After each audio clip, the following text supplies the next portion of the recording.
Stories of Journey to the West, Chapter 20. Yellow Wind Ridge, Tang Monk in difficulty, Pigsy strives ahead in the middle of the mountain.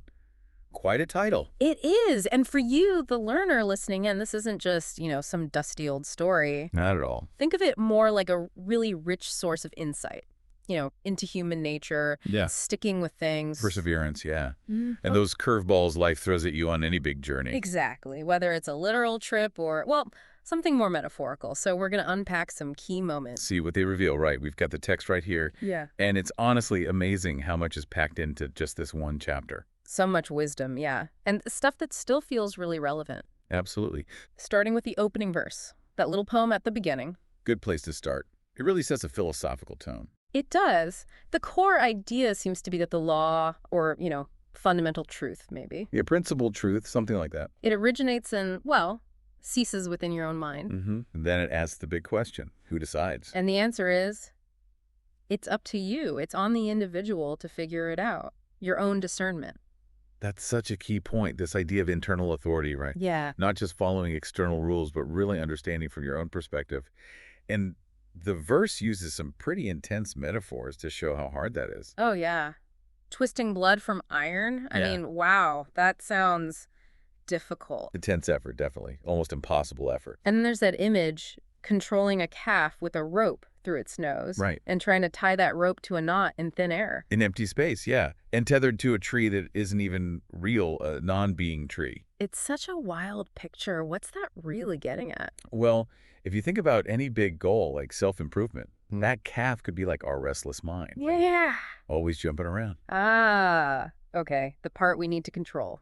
Exactly. And those impossible tasks, tying knots in emptiness, they just highlight how incredibly tough it is to really get a handle on our inner world. Makes sense. Then it gives that warning.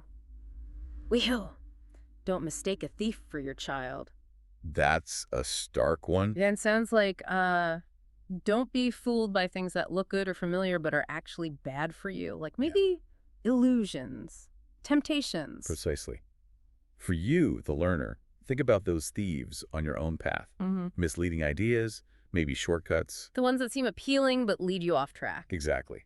And the next line drives it home. Strike through them decisively. So no half measures. You need clear, strong action to cut through the illusions. Well, mind-bending. When the mind appears, it's also no mind. When the principle appears, it also ceases. What? Huh. Yeah, it's a bit paradoxical, isn't it? Just a bit. What's the practical takeaway there for our journeys? Well, I think it suggests that at a deeper level of understanding, the sharp distinctions we usually make, they might just dissolve. Okay. Think about it like, sometimes the best solutions come when we stop thinking in rigid either boxes. Right, looking beyond the categories. Exactly. And the verse ends with this image of clarity. Ciel Tor.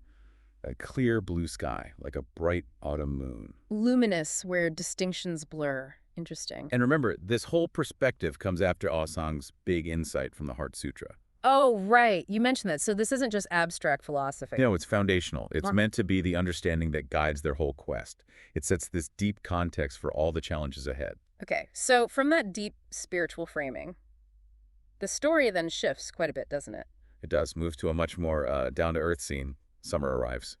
Yeah, summer's blazing heat, and we get this lovely, almost quiet moment. Little poetic interlude. Describing the seasons changing, fading flowers, cicadas buzzing, silkworms. Pomegranates, new lotus leaves. It paints a really peaceful picture. Almost idyllic. Before the next bit of trouble starts. Exactly. A moment of calm before the storm, you could say.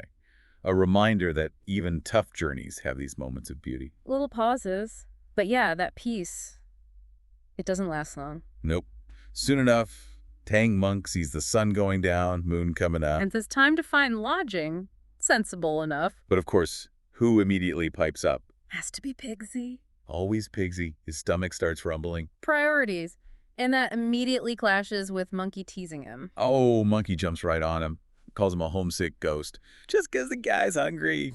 Savage. But Pigsy's comeback is pretty good, actually. It is. He points out the difference between his, very real need for food. Tangible needs. And Monkey, who apparently just exists on drinking wind and smoking mist. Huh. The practical versus the ethereal monkey. It's a classic dynamic between them. Pigsy's very human worries about food and shelter make the whole thing feel more relatable, don't they? Definitely. Even with all the magic and monsters, you still have these basic needs. But then Tang Monk steps in, the stern leader. Right. He accuses Pigsy of being too attached to home, still thinking about his old life, even threatens to send him back. Ouch. And Pigsy gets pretty desperate then. He does. His plea is actually quite revealing. He insists he is committed, that he understands you have to embrace hardship to grow spiritually. Shows his inner conflict, doesn't it? Complaining 1 minute, but deep down, he knows why he's there. Exactly. It's a key moment for Pigsy's character. Despite the grumbling, he gets the purpose of the quest. And this whole exchange leads them to their next encounter. The old man. The old man in the cottage, yeah.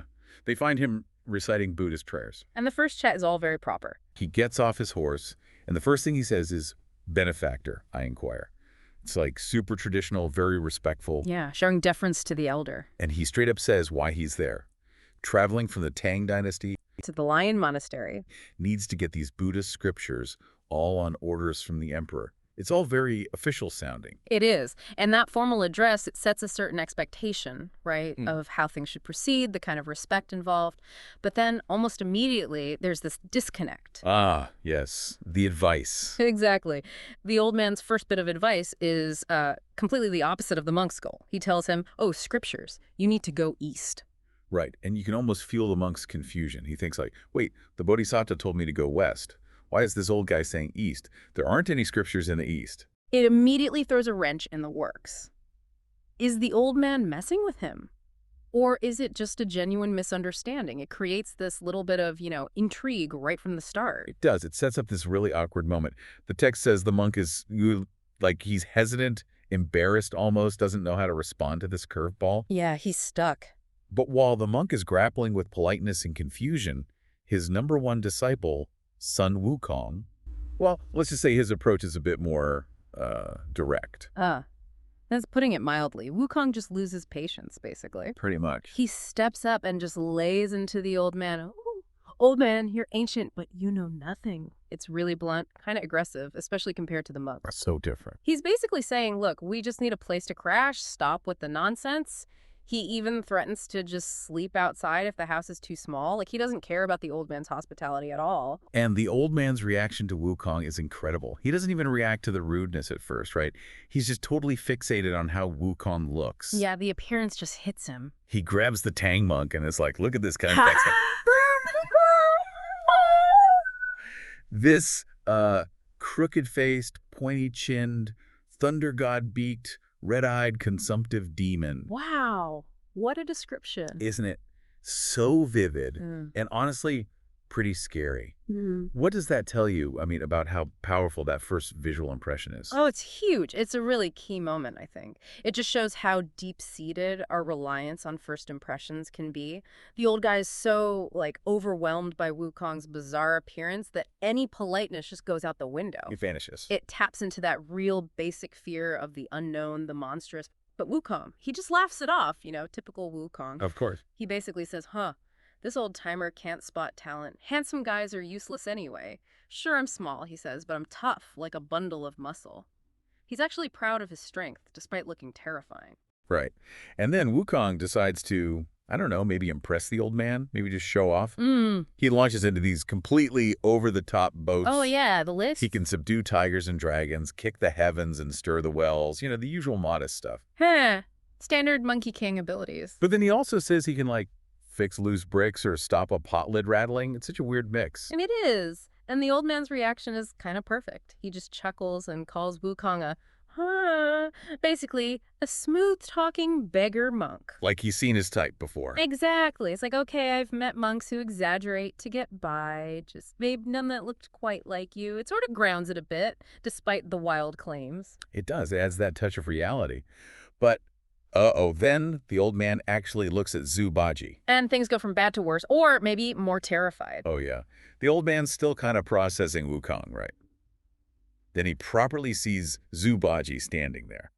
And the text says, Dalinch, the moment he sees Baji's face. Here it comes. He was so terrified, he stumbled backwards, ran into the house yelling, close the door, monsters are here. See, even worse than the reaction to Wukong. Much worse. What is it about Baji, do you think? Well, Wukong was a demon, but Baji's look, those really obvious pig features, maybe that just hits a different, more primal fear button for the old man. It seems to cross a line. Could be. And Baji, he just chimes in, ever the practical one. Ah, yeah. What does he say? He says, "Oh, sir, if you judge people by looks, you're totally wrong. We might be ugly, but hey, we're useful." That's brilliant. There's actually real wisdom there, isn't there? That whole idea that looks can be deceiving. They don't show your real worth or what you can do. It's such a great line. Hits that theme perfectly. And the chaos isn't over yet. The old man's run inside, but then his family gets back from the fields. Oh, right. The reinforcements arrive. They come back, see the horse, the luggage. They're just curious at first. But then Zubaji turns his head, waggles his ears a bit, stretches out that snout. Oh, dear. And the reaction.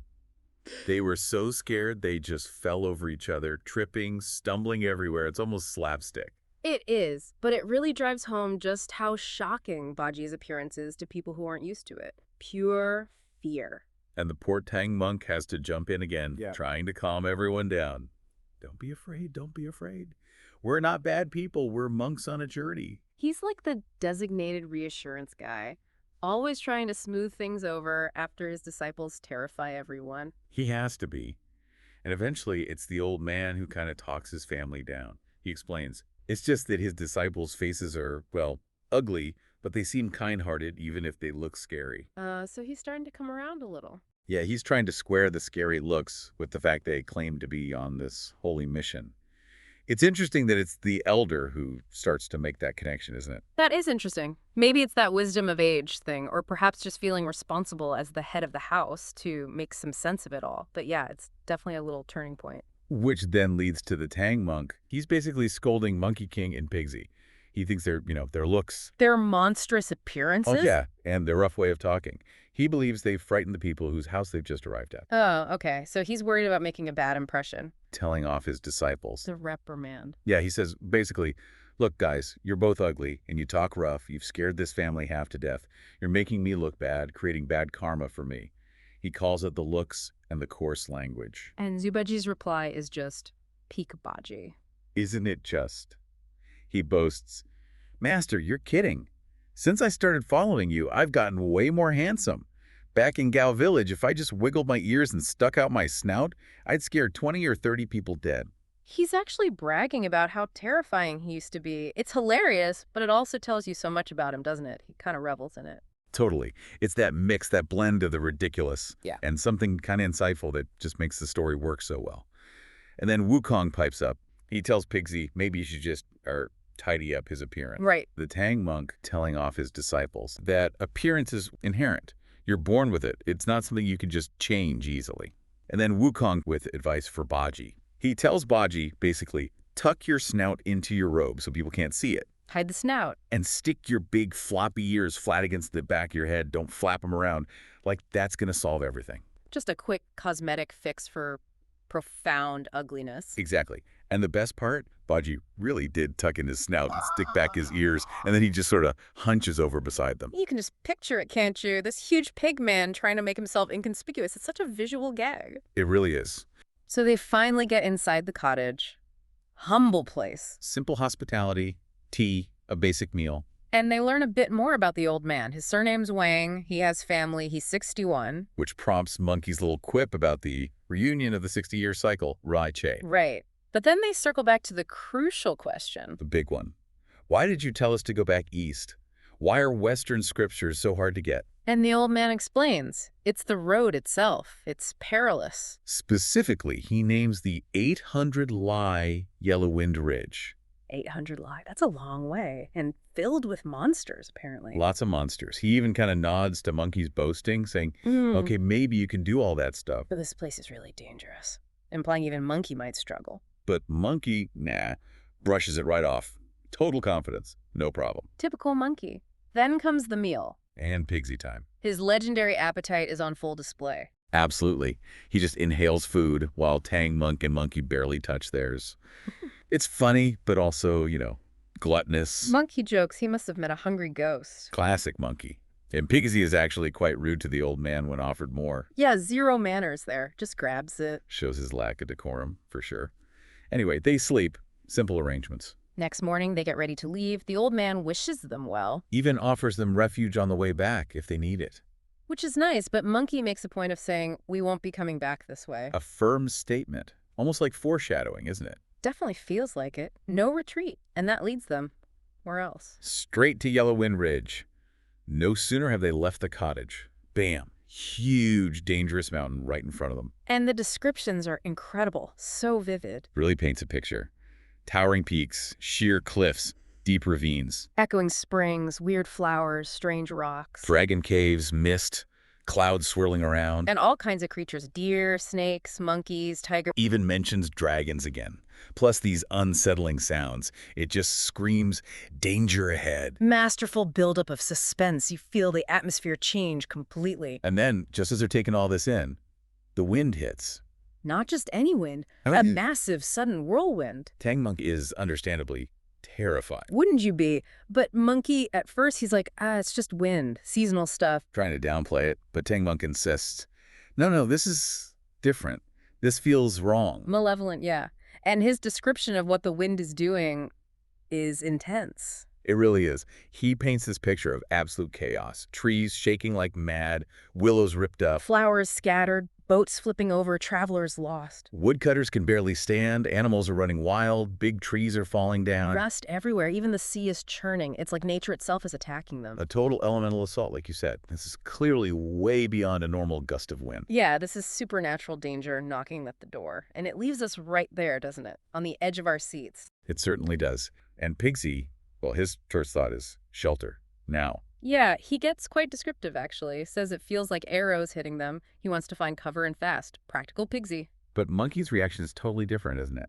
Oh, completely. Pigsy sees the wind, feels the physical threat. Monkey, though, he's got those, supernatural senses tingling. He thinks, hang on, this isn't normal. Uh-huh. He even, tries to grab the wind, right? Yeah. To sort of figure out what kind of wind it is. He does, which Pigsy finds pretty funny, actually. Like, what are you doing trying to catch the wind?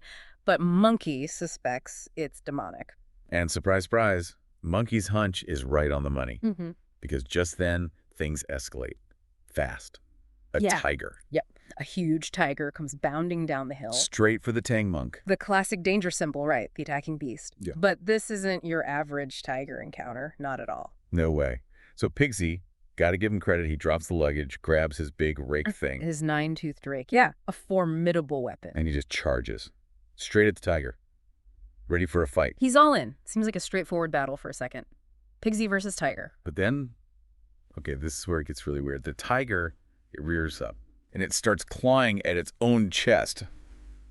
And then it just peels off its skin, like taking off a coat. Whoa, okay. Seriously. And underneath, it's this, bloody, raw-looking figure. So definitely not just a tiger. Not even close. It's a vanguard, some kind of scout, for this character called the Yellow Wind King. And its job, to capture humans. For a feast? Yeah, it's pretty blunt about it, isn't it? Needs them as a side dish or something. Ugh, it's so creepy. Just the casualness of it, like ordering takeout. It really hammers home the kind of dangers they're up against. Not just physical obstacles, but, well, malevolent beings with their own awful plans, hearing about them. Which, of course, just gets Pigsy riled up. He's like, you don't know who we are. Yeah. Yeah. Classic Pigsy bravado mixed with, genuine outrage. He defends their mission. He basically tells the creature, get lost or taste my rake. And they do clash, don't they? A short, kind of brutal fight. Yeah. Pigsy holds his own. He's strong, when he gets going. The tiger thing has these copper swords. But Pigsy's rake is powerful. Still, the tiger vanguard is, well, tricky. It pulls back, retreats. But it's not really beaten, is it? No, it seems more like a strategic move. And Monkey sees right through it. Yeah, Monkey's thinking, something's fishy here. He decides he better go help Pigsy. Which shows, despite all their bickering, there's loyalty there. Follow the trail, and what do they find? The empty tiger skin. Just draped over a rock. The old switcheroo. It's that famous tactica. The golden cicada sheds its shell. Jin Shan Tu Kao. Leaving behind a decoy to escape. It shows their enemy is clever, uses deception. Super clever. But while they're distracted by this discarded skin, Disaster strikes. This is the moment, while their attention is diverted. The monster himself just swoops in and grabs the Tang monk. Gone. Ah, devastating. They fell for the decoy, and the main objective, protecting the master, failed. It really ups the stakes. And the description of the Tang monk. Oh, it's heartbreaking. Just crying out for Monkey and Pigsy. You really feel his terror. He's the vulnerable core of the mission, despite his protectors. It's why they're there. So Monkey and Pigsy, they realize what happened. They've been played.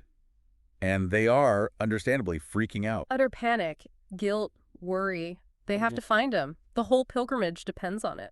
So they start searching frantically. Yeah. And their search leads them up onto this place, Yellow Wind Ridge. Wangfengling. And there they find it. Yeah. The Yellow Wind Cave. Huangfengdong. And the way it's described sounds nasty. Oh, yeah. Jagged peaks, winding, ancient paths. It feels remote, dangerous. Like the demon's power extends to the landscape itself, those layered, sharp peaks. It paints a picture. Definitely not welcoming. Yeah. So Monkey, he takes charge, makes a plan. Right. Pigsy's job. Stay back, guard the horse and the luggage. Important stuff. While Monkey, the great sage equaling heaven, goes to knock on the demon's door, metaphorically speaking. It makes sense. Pigsy's strong, good for defense. Monkey's got the magic, the speed, the smarts for a direct confrontation. So Monkey strides up to the cave entrance and basically yells, "Hey, give me back my master or else." Yeah. No subtlety, just pure challenge. Declaring who he is, demanding the monk back. And inside the cave, you can imagine, the little demons are terrified. They scramble to tell the boss. The Yellow Wind King, who was apparently just chilling. He's surprised by all the commotion. But here's a funny thing. He's actually annoyed at the Tiger Vanguard. Oh, why? Not for messing up exactly, but for grabbing the Tang monk specifically. And for picking a fight with Monkey. Ah, so the king knew this would be trouble. He's smarter than his vanguard, maybe. Didn't actually want to tangle with Sun Wukong if he could help it. Seems like it. But the Tiger Vanguard, still full of himself. He boasts, "Don't worry, boss. I can handle this monkey guy. Easy." Famous last words, right? He clearly didn't learn from the first encounter. Overconfidence is not his friend. Not at all. So round 2. Monkey versus the Tiger Vanguard, plus, 50 little minions this time. The odds look better for the tiger on paper, maybe, but it's Monkey. Exactly. The fight description really contrasts them. Monkey's golden-banded staff, his magic. Against the tiger's, just copper swords and numbers. It even hints at wind powers, maybe foreshadowing the king's abilities. Right. It's clear who has the upper hand in terms of raw power and skill. Predictably, Monkey just wipes the floor with them. The Tiger Vanguard and his crew are routed, defeated. And in their panic, where do they run? Straight towards Pigsy. Big mistake. Huge. Oh, dear. Out of the frying pan. Into the fire. Pigsy hears them coming, sees the monster that tricked them, and he is not happy. He lets loose with that rake. And the description is vivid. Super graphic. 9 bloody holes right through the tiger. Brains everywhere. It's definitive. It's brutal, but it shows Pigsy isn't just comic relief. He can be incredibly dangerous when protecting the mission or his master, a decisive end to that particular threat. Monkey sees this, nods approvingly, basically. Good job. But then he's immediately back to business. The wind. The kidnapping. His focus snaps right back. Okay, Vanguard dealt with, but where is the master? Who exactly took him? Was it this wind the tiger controlled? And they get confirmation. Yes, the Tiger Vanguard snatched the monk to eat him. So now they know for sure. The monk is in that cave, and the Yellow Wind King is the one they need to face. The real boss. All right. So Monkey's next move, pure Monkey. Why so you? He kicks up the dead, mangled body of the Tiger Vanguard. Oh, okay. And carries it right to the cave entrance, like delivering a very gruesome package. A message, a very clear, very aggressive message to the Yellow Wind King. I'm here, I dealt with your scout, now give me back my master. Exactly. Talk about provocation. He's ready to force the issue. It definitely sets the stage for a major confrontation. But taking on this Yellow Wind King in his own territory, the Yellow Wind Cave, how's that going to play out? That's the big question, isn't it? This demon seems powerful, maybe controls the wind itself, and potentially smarter than the average monster they face. Monkey's going to need everything he's got. We'll have to leave you pondering that cliffhanger for now.